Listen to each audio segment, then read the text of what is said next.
নমস্কার বন্ধুরা, আজকের পর্বে আমি অনুষ্ঠান বাড়ির মতন পটল চিংড়ি বানানোর চেষ্টা করেছি। অনুষ্ঠান বাড়ির মতন হলে কি হবে, বাড়িতেও কিন্তু এটা আপনারা খুব সহজেই বানিয়ে নিতে পারেন। চলুন তাহলে শুরু করি।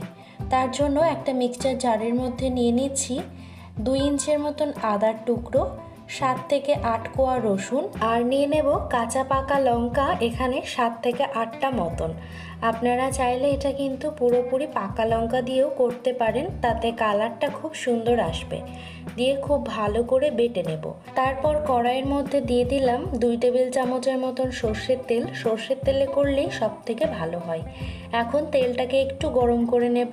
ঝিঙে বাটা রেসিপিতে লাইফস্টাইল মামনি থেকে দিদিভাই কমেন্ট করেছে, চলে আসলাম তোমার পরিবারে, ভিডিওটা খুব সুন্দর হয়েছে, থ্যাংক ইউ সো মাচ দিদিভাই, এভাবেই পাশে থাকবেন। এখন তেলটা খুব ভালো মতন গরম হয়ে গেছে। এর মধ্যে আমি 8 থেকে 10টা পটলের টুকরো দিয়ে দিচ্ছি। এখানে আমি পটলগুলোকে হাফ করে কেটে নিয়েছি। খুব ভালো মতন করে ভাজা করে নিয়ে এখন আমি পটলগুলোকে তুলে নেব। আফরোজা লাইফস্টাইল থেকে দিদিভাই কমেন্ট করেছে, খুব সুন্দর হয়েছে ঝিঙের রেসিপিটা, লাইক দিয়ে দেখে নিলাম পুরোটা, থ্যাংক ইউ সো মাচ, এভাবেই পাশে থাকবেন। এখন ওই তেলের মধ্যেই দিয়ে দেব ডুমো করে কেটে নেওয়া আলু, বড় আকারের একটা। এবারে ওর মধ্যে দিয়ে দিচ্ছি 1/4 টিস্পুন করে নুন আর হলুদ গুঁড়ো। নুন আর হলুদ গুঁড়ো দিয়ে আলুগুলোকে খুব ভালো করে ভেজে নেব। রূপা ডেলি ভ্লগস থেকে দিদিভাই কমেন্ট করেছে, খুব সুন্দর হয়েছে ভিডিওটা, এগিয়ে যাও, ভালো থেকো। অনেক ধন্যবাদ দিদিভাই, আপনিও ভালো থাকবেন আর আমরা সবাই মিলে এগিয়ে যাব সামনের দিকে, থ্যাংক ইউ সো মাচ এভাবে পাশে থাকার জন্য। এখন আমি আলুগুলোকে তুলে সাইডে সরিয়ে রাখবো। চাঁদপুরের কন্যা মায়াবতী থেকে দিদিভাই কমেন্ট করেছে, দেখে মনে হচ্ছে অনেক লোভনীয় হয়েছে, লাইক দিয়ে দেখে নিলাম, পাশে থেকো সব সময়। অনেক ধন্যবাদ দিদিভাই, অবশ্যই পাশে থাকবো। এখন ওই তেলের মধ্যে আমি দিয়ে দিচ্ছি 150 গ্রামের মতন চিংড়ি মাছ। এখানে আমি কুচো চিংড়ি নিয়েছি, নদীর চিংড়ি মাছ, আর চিংড়ি মাছগুলোকে নুন হলুদ দিয়ে একটুখানি ম্যারিনেট করে রেখেছিলাম। এটা নদীর চিংড়ি হওয়াতে কিন্তু দেখতে পাবেন আপনারা 2-1টা অন্য মাছও এর মধ্যে রয়ে গেছে, তো সেগুলোকে আর বেছে তুলে নিই, একসঙ্গেই ভেজে নিয়েছি। খুব ভালো মতন করে ভেজে নিয়ে এখন আমি চিংড়ি মাছগুলোকেও তুলে নেব। ওই একই কড়াইয়ের মধ্যে দিয়ে দিচ্ছি 1 টেবিল চামচ পরিমাণে সর্ষের তেল।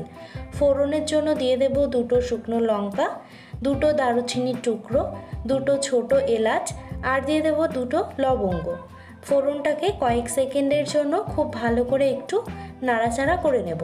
স্বাদের রান্নাবান্না থেকে দিদিভাই কমেন্ট করেছে, লাইক ডান আপু, থ্যাংক ইউ সো মাচ দিদিভাই, এভাবেই পাশে থাকবেন। ফোড়ন থেকে সুন্দর স্মেল আসলে এখন আমি এর মধ্যে দিয়ে দিলাম একটা বড় আকারের পেঁয়াজ কুচি। এবারে পেঁয়াজটাকে একটু ভেজে নেব লালচে রং ধরা পর্যন্ত। তারপর এর মধ্যে দিয়ে দেব বেটে রাখা মশলাটা, দিয়ে খুব ভালো করে নাড়াচাড়া করে রান্না করে নেব যতক্ষণ না পর্যন্ত এর কাঁচা গন্ধটা চলে যাচ্ছে। মশলা থেকে কাঁচা গন্ধটা চলে গেলে এবারে এর মধ্যে দিয়ে দেব টমেটো বাটা। অর্ধেক টমেটোকে আমি পেস্ট করে নিয়েছি। টমেটোটা দিয়ে খুব ভালো করে কষিয়ে নেব। ইন্ডিয়ান স্পাইস ট্রেল থেকে একজন কমেন্ট করেছে, how superb share, very well prepared, thank you so much dear, stay connected. টমেটোটা খুব ভালো মতন করে কষানো হয়ে গেলে এর মধ্যে দিয়ে দেব 1/2 চা চামচ হলুদ গুঁড়ো, 1/2 চা চামচ জিরে গুঁড়ো, 1/2 চা চামচ ধনে গুঁড়ো, 1 চা চামচ কাশ্মীরি লঙ্কার গুঁড়ো দিয়ে সব কিছুকে খুব ভালো করে কষিয়ে নেব। ফাহিমা থেকে দিদিভাই কমেন্ট করেছে, বন্ধু হয়ে গেলাম, থ্যাংক ইউ সো মাচ দিদিভাই, ওয়েলকাম টু মাই কিচেন। মশলাটা খুব ভালো মতন করে কষানো হয়ে গেছে। এখন আমি এর মধ্যে দিয়ে দিলাম 1 চা চামচের মতন পোস্ত বাটা, আর পোস্ত বাটার বাটিটা ধুয়েও সামান্য একটু জল দিয়ে দিলাম। এখন মশলাটাকে খুব ভালো মতন করে কষিয়ে নেব মিডিয়াম টু লো ফ্লেমে, যতক্ষণ না পর্যন্ত এই মশলা থেকে তেলটা ছেড়ে আসছে।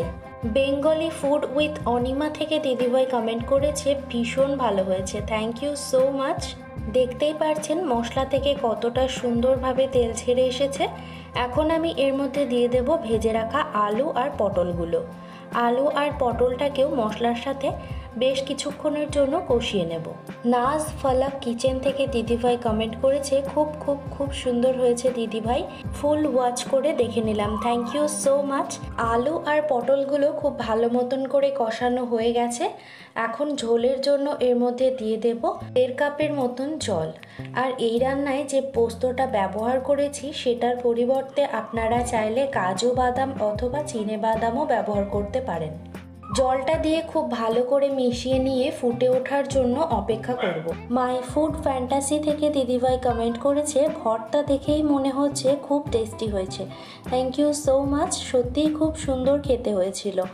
এখন আমি নুনটাকে অ্যাডজাস্ট করে নিচ্ছি। এখানে আমি প্রায় 1 টিস্পুনের মতো নুন অ্যাড করেছি, আপনারা আপনাদের স্বাদ অনুযায়ী নুনটাকে অ্যাডজাস্ট করে নিতে পারেন।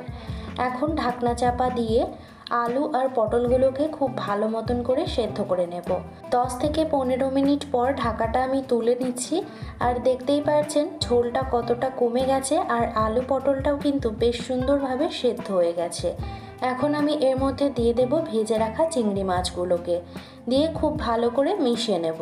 রোজ ইজ ইজি কুকিং থেকে দিদিভাই কমেন্ট করেছে, লাইক দিয়ে ভিডিও দেখে বন্ধু হলাম, থ্যাংক ইউ সো মাচ দিদিভাই, এভাবেই পাশে থাকবেন। এখন খুব ভালো করে একবার নাড়াচাড়া করে দেব।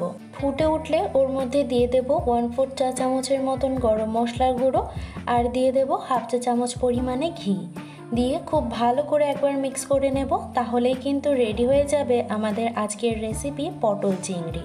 আখেরাতের আলো থেকে দিদিভাই কমেন্ট করেছে, খুব মজাদার খাবার, থ্যাংক ইউ সো মাচ দিদিভাই, এভাবেই পাশে থাকবেন। রেসিপিটা কেমন লাগলো অবশ্যই কিন্তু কমেন্ট করে জানাবেন। আজ এত দূরই, থ্যাঙ্কস ফর ওয়াচিং।